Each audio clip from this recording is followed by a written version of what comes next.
And it is the Saturday Coffee Klatch with Heather Lofthouse and yours truly, Robert Reich. Heather, it is good to see you, even if remotely. And I know. It's what remotely good to see you too. it's remotely wonderful. Good to see you. So, what are we going to talk about today?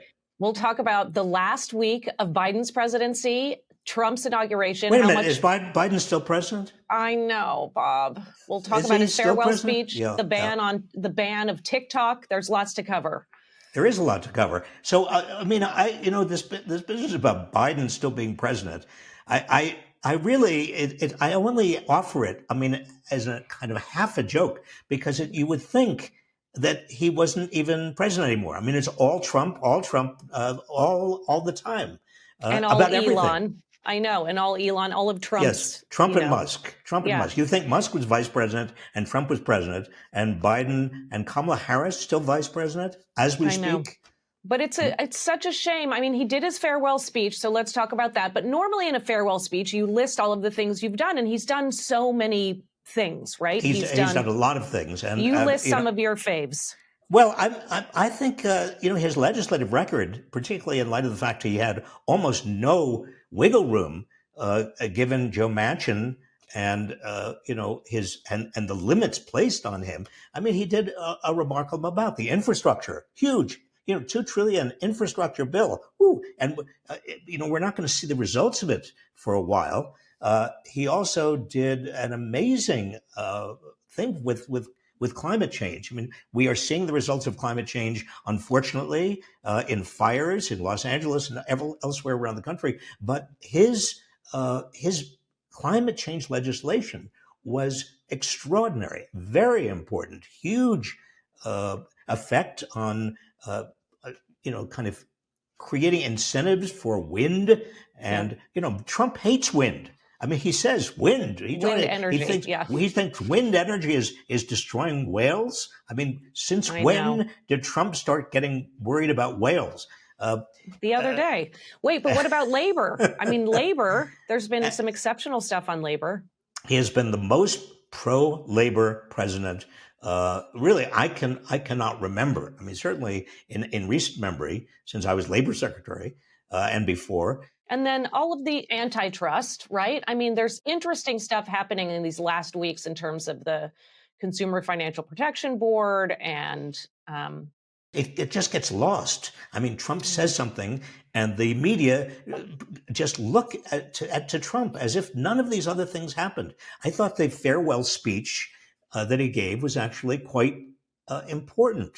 And it reminded me, when Dwight Eisenhower talked about the military-industrial complex. Well, you don't remember. Dwight Eisenhower, when I remember you telling me about it. He was making a farewell speech. He talked about the military-industrial complex. And for years, we've been talking about the military-industrial complex. He warned against the power of the military-industrial complex. That was Dwight Eisenhower's farewell speech. The farewell speech that was given by Joe Biden warned about the oligarchy, the American oligarchy, in very dramatic terms.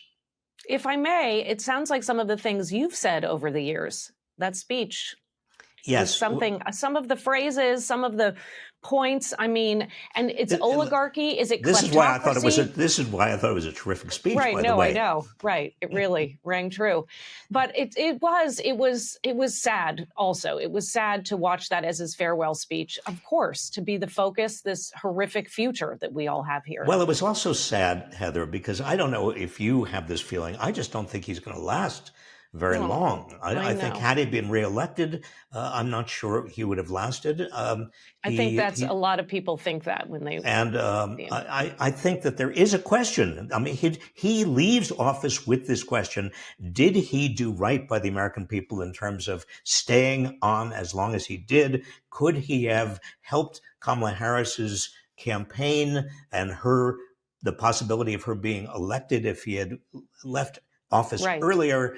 I think there's also a legacy question about how cooperative he was with Netanyahu and the bloodbath that Netanyahu created in Gaza. And I think these are things that are, that taint all of the good stuff that Biden did.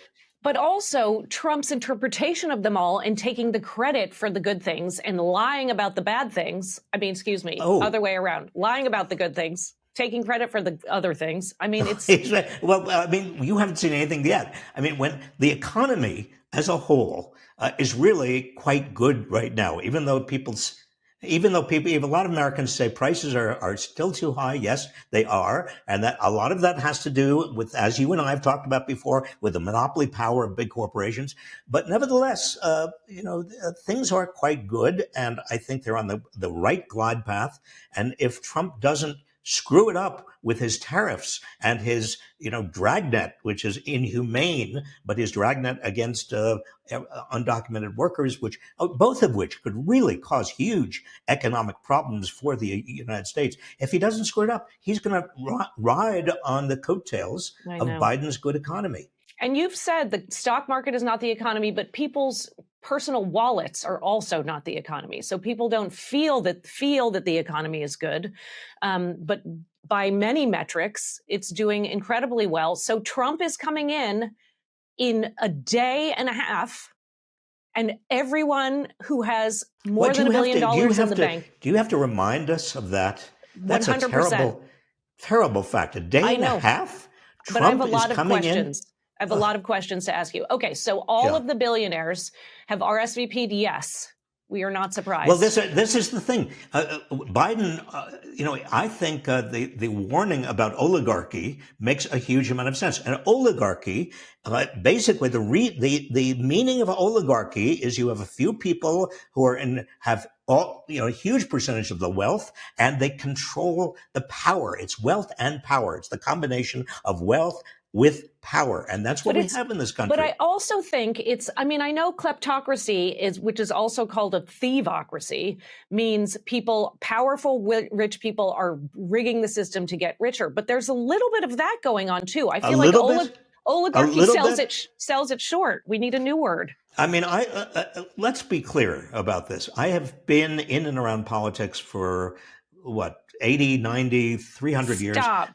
No, but seriously, since I started paying attention to this issue of stagnant wages and most of the gains going to the top, and people at the top using those gains, some of the people at the top using their gains to put it into politics so they get even more money because they bribe legislators and lawmakers to change the rules of the game.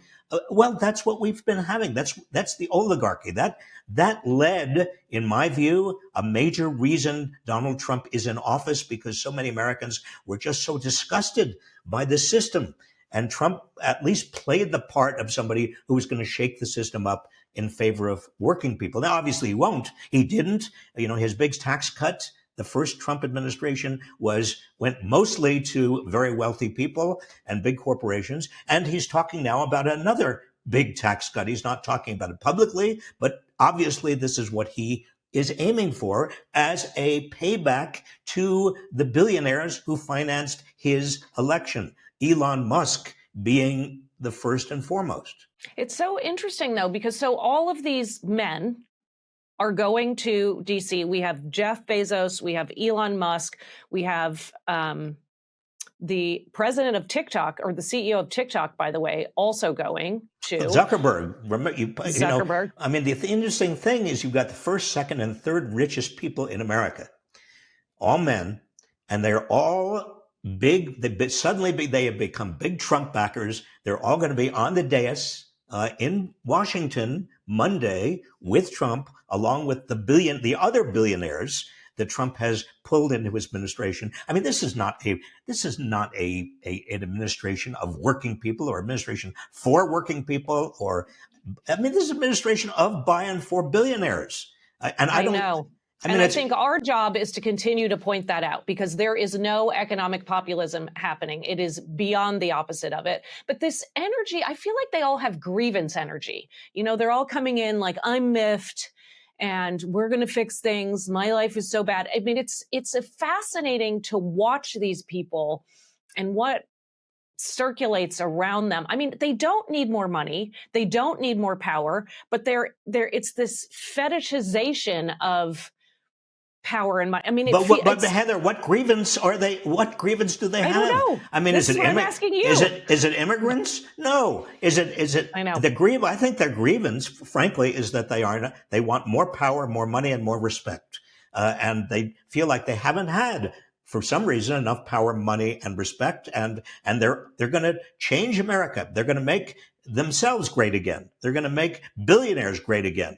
I mean, that's what it's not a MAGA movement. It's a MABA movement. Make billionaires great again. I think we have to work on the branding of that. I mean, this infuriates. Can I just say, this whole business about people, Trump having grievances and the billionaires he's pulling in, and Elon Musk having grievances. They don't have these grievances. They've made these up. They're moving the whole country and the world. Elon Musk is moving the whole world, or trying to move the whole world, into a kind of neo-fascism. And you saw that Steve Bannon is calling the days of thunder. The beginning, the first 100, the first 1,000, the first days, whatever it is, pick a number. The days of thunder. And what are they? And fight. Well, what are they fighting? I mean, whether they're fighting democracy.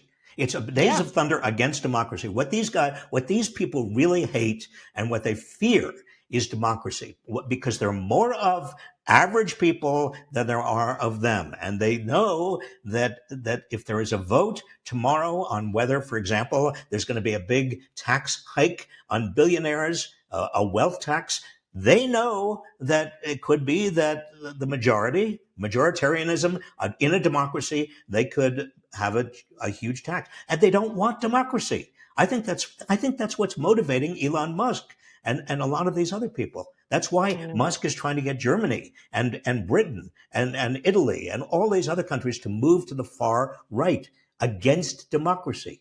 But I think I have to hope, and I do think that this is going to get old quick. I mean, all of these people, none of them are exceptional strategists. None of them have significant government experience. I mean, there is no way that this is going to go well. It's obviously going bad for so many people, including the most vulnerable. We know that.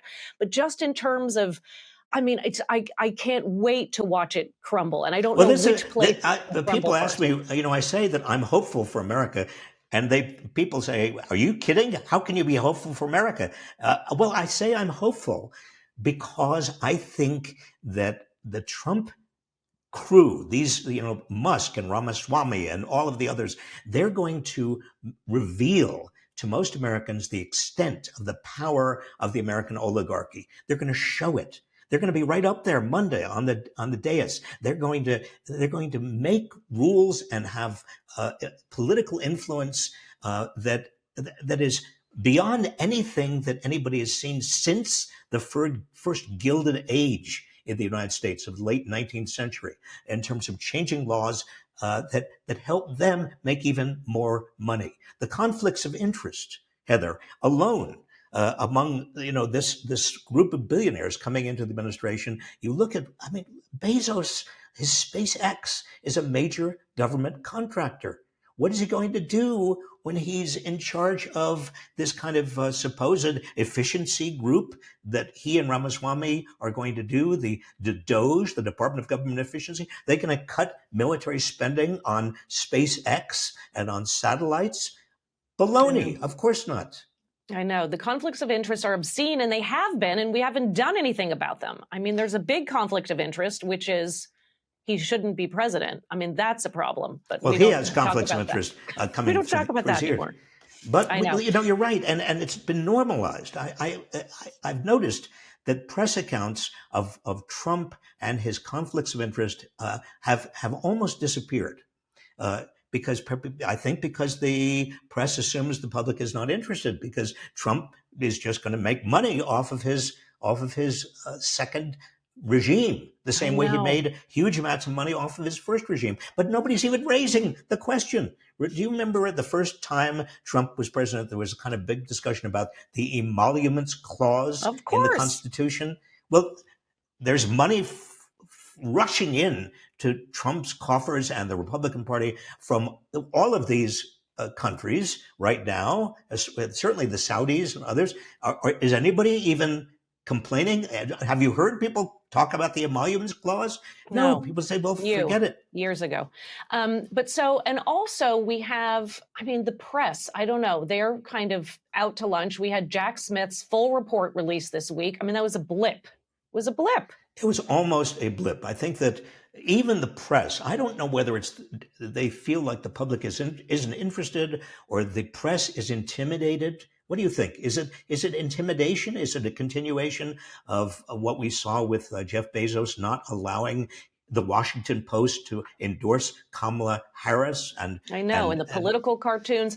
I think it's a combination of all of it, but also it's where the media system is. I mean, they need clicks. People need money. And so I think where the clicks are not, a lot of it is driven by traffic. And I think the American people and the readers, not enough people are clicking on the full report. I mean, it's I think people are interested. I think they're. I think hope the press you're is, right. I think the media are wrong about that. Of course they are. I mean, Kamala Harris, what they're driven by. Kamala Harris lost by 1.5% of the vote. I mean, most and that also a lot of traditional Democrats, a lot of Democratic voters did not vote. I mean, so you could easily. It was 19 million that voted for Biden stayed home and did not show up to vote. And they have reported different reasons for that. But let's remember, he won by under 3 million. That was not a landslide.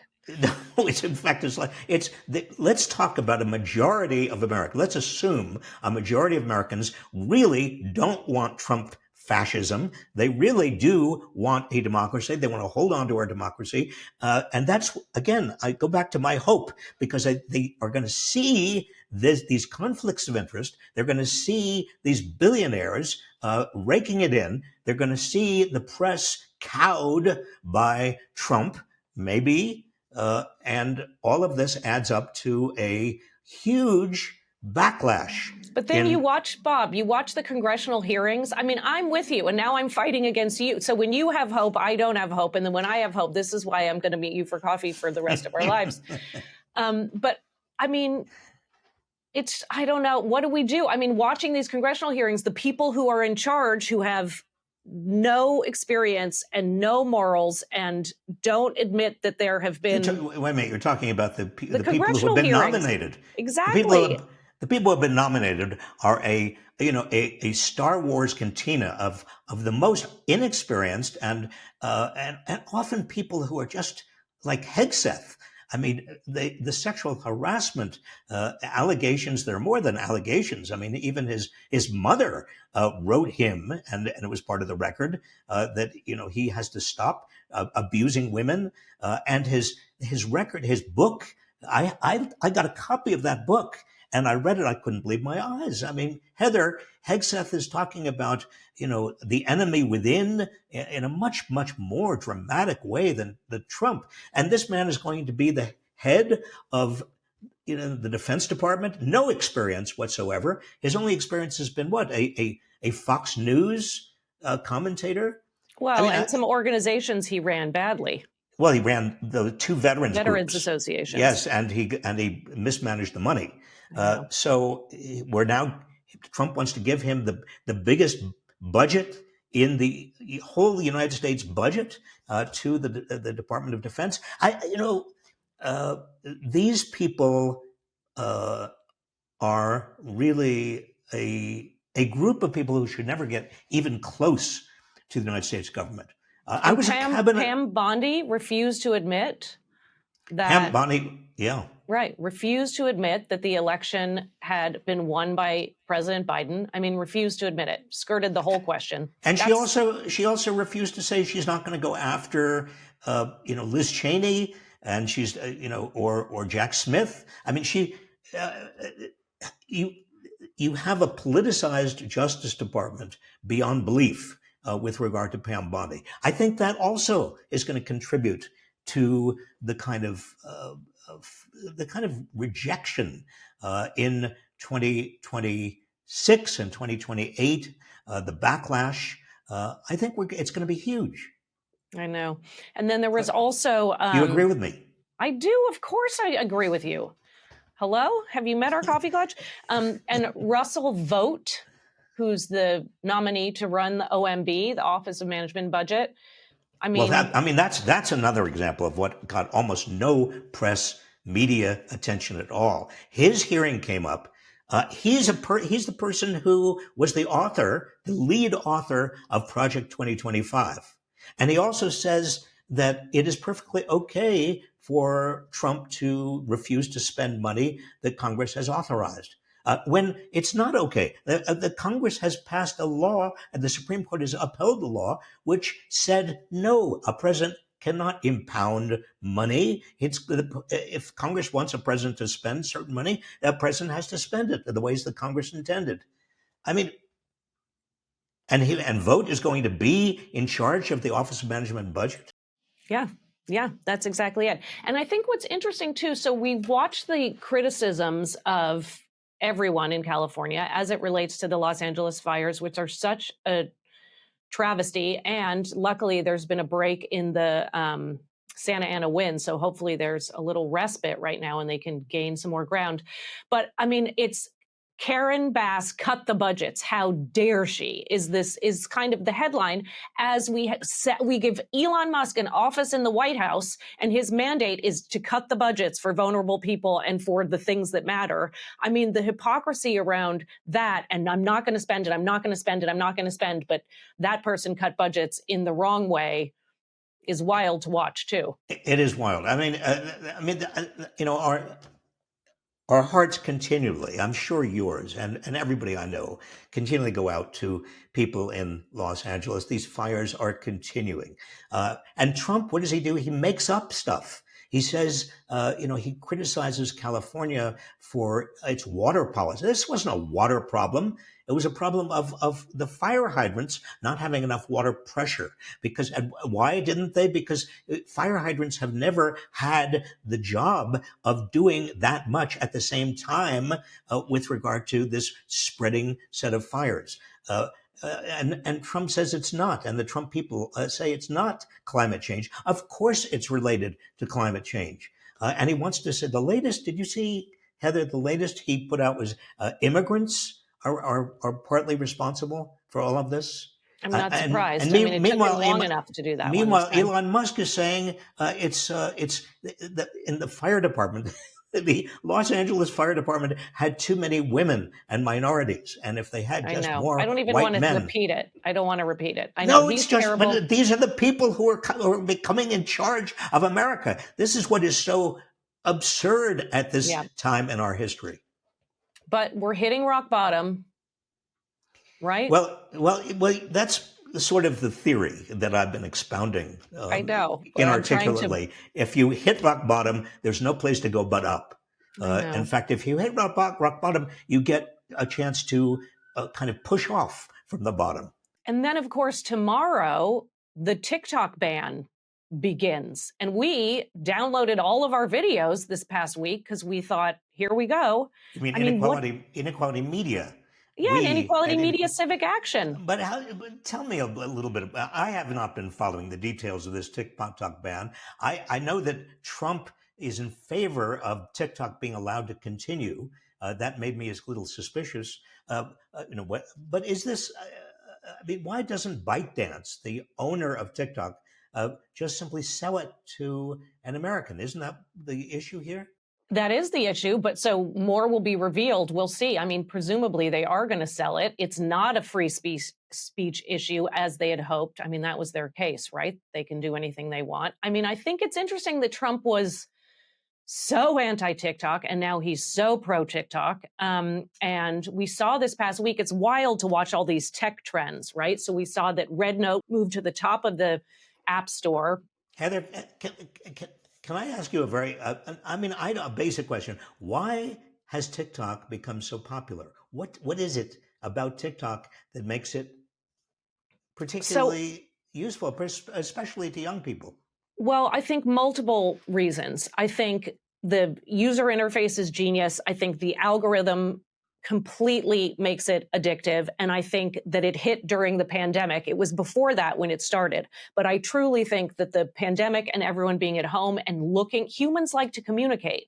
I mean, we have communication problems right now, big time, as it relates to the press, as it relates to um, partisanship, as it relates to all of it. It's coming out of the pandemic. I think we've seen this loneliness epidemics, et cetera. So I think it was the magic combination of a fantastic technology, a populace ripe for needing information and entertainment, and being susceptible to incredible technology that hooks your brain, gets the dopamine going, and then the pandemic, where it was this perfect canvas to just get everyone up. Everyone was looking for something to do. But it was an algorithm that was able to take everything that you were looking at and translate it into other things that you wanted to see, which I guess is now a pretty typical algorithm. But it blended that, it seemed to, with the fact that so many people could create content for this this system, right? Yeah. I mean, and it was could very. surface the content that it would think you would like based on what other people liked, based on how long you're looking at something, based on what you've engaged with previously. Based on your information that I'm But sure they're I through my triangulating. through my granddaughter. I mean, I know a lot. The young people who are in their teens who are making content for, or were making content for TikTok. TikTok, TikTok. I It's mean, different. That's a breath mint. it's. I thought for years, I thought it was a breath mint that everybody was watching. I thought, why are they Yeah. watching a breath mint? But all these young people are creating stuff, and they have businesses. They've actually made, some people have made money off of Oh, I know a lot TikTok. of influencers. This is a problem. A lot of influencers are very worried, and a lot of people like us who make educational videos and are trying to get news and information and education and the truth out are very worried as well. But we'll see. More will be revealed. What will come up? Who will buy it? Will there be a new technology that'll rocket? What billionaire will come in to try and save the day? Let's move to Monday and the inauguration again. People are talking about this, but Inauguration Day is Martin Luther King Day. And I think that's so incredibly poignant and something to remember, right? I mean, the civil rights movement and what he fought for is the day, and he and the whole movement fought for, is the day that Trump 2.0 begins in actuality.